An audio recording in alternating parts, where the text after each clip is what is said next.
এই আলু আম বাঙালির পাতে কিন্তু জায়গা পায়, সেটা আলু ভাতেই হোক আর আলু চচ্চড়ি হোক।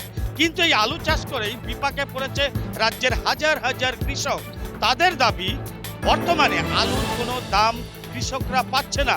যেই আলু বস্তায় প্রায় 450 টাকা তার কাছাকাছি হওয়া উচিত ছিল, বর্তমানে সেই আলু কৃষকরা বিক্রি করছে 150, 180, এমনকি 200 টাকা বস্তা পিছু।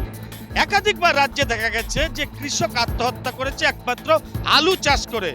বর্তমানে যে সমস্ত স্টোরেজগুলো আছে সেগুলোও কিন্তু আলু ধরানোর জায়গা নেই, কারণ গতবারের আলুই এবারও এখনো পর্যন্ত বিক্রি হয়নি। তাই কৃষকরা চাইছে এই আলু কিনে নিক রাজ্য সরকার। গোটা রাজ্য জুড়ে এখন একটাই প্রশ্ন, এই আলু নিয়ে কি রাজনীতি হবে নাকি কৃষকরা সঠিক তার দাম পাবে?